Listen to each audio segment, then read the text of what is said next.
Pertanyaan yang pertama, apakah sholat Idul Adha nanti yang baik di lapangan atau di masjid? Itu sama-sama baik. Tapi ada ulama yang berpendapat begini. Kenapa kok dulu di lapangan? Kadang di lapangan, masjidnya enggak muat. Itu pun kalau enggak hujan. Kalau hujan, ya, kemudian masjidnya pun mencukupi, lebih baik di masjid. Begitu mendapat ulama. Tapi kalau sekiranya masjid enggak menampung, maka bagus di lapangan.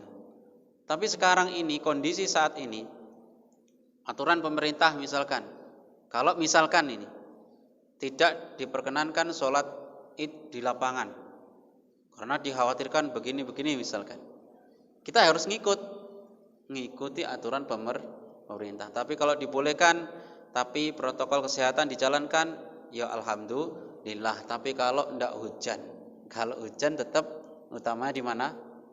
Masjid. Ini Arab jarang hujan, panas. Kita nggak bawa sajadah aja nggak apa-apa. Dari sini nggak, misalkan hujan gerimis kayak gini, sholat id nih lapangan, lupa nggak bawa apa? Sajadah, cuma tikar, wis diinjuk-injuk uang, sujud, ya tai lembu nih gini. Yo, makanya beda di sini sama di sana. Tapi itu tadi jawabannya. Yang lebih utama kalau hujan, ya lebih utama tetap di masjid karena masjid ada gedungnya. Dulu masjid ya nggak kayak sekarang ini. Masjid ya cuma kaplingan ngene iku. Atapnya ya sebatas atap-atap dari kelapa kurma.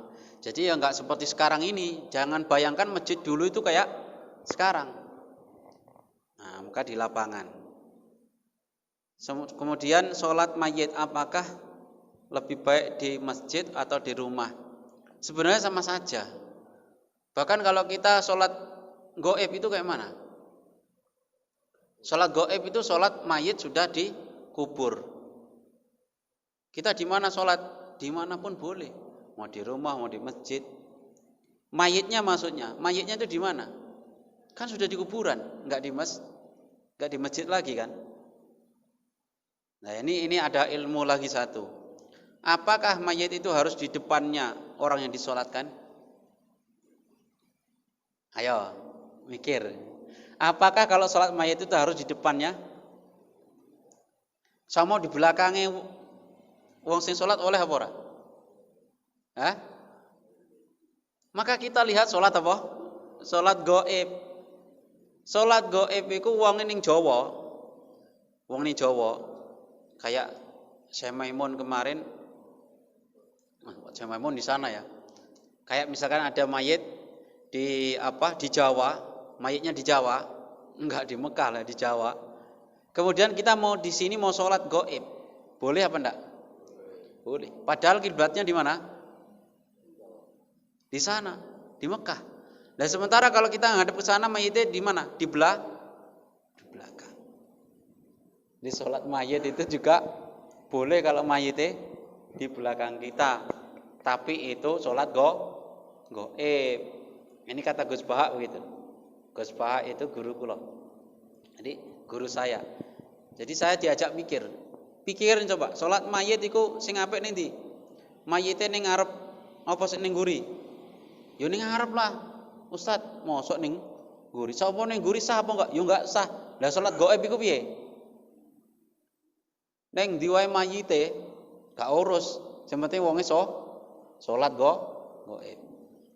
Jadi dimanapun mayitnya tidak masalah, yang penting disolatkan. Kenapa kok dibawa ke masjid? Kadang orang menepati sholat maktubah, sholat 5 waktu, sehingga banyak yang bisa mensolatkan. Karena keutamaannya mayit yang disolatkan tiga baris, 3 shaf itu ya 3 shaf. Maka sunahnya berapapun orangnya bikin 3 shaf. Itu disaksikan orang baik. Mbah ini orang baik ini. Tiga sop. Maka imam yang ngerti tiga sop. Walaupun wonge mokor songo, telu. Wis bisa di rumah, bisa di masjid, ndak ada masalah. Wis Pak. Terima kasih sama-sama. Idul Fitri, Idul Adha. Ada yang bilang dipercepat. Bukan dipercepat ya, tetap waktunya itu setelah duha, setelah masuk waktu duha. Cuman kenapa sholat Idul Adha itu disuruh mempercepat? Begitu masuk langsung cepat-cepat. Karena setelah itu ada rangkaian ibadah lagi, yaitu menyembelih. Lah Idul Fitri begitu pulang wis makan jajan lebaran bebas. Silaturahim. Iya, kalau Idul Adha yang afdal lebih cepat. Dan begitu juga ada kaitannya dengan kenapa kok kalau Idul Adha itu kita disuruh makan setelah sholat.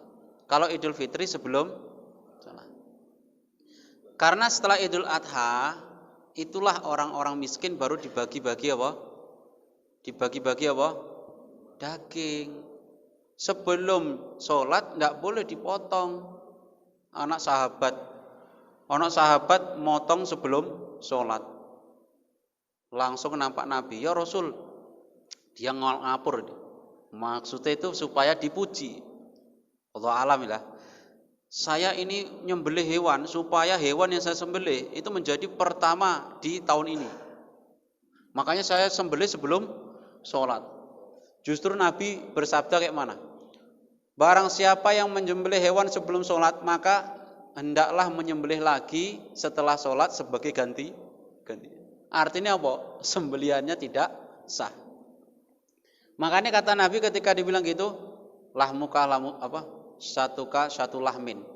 Pedusmu daging kambingmu itu jadi kambing biasa, enggak jadi kambing kurban.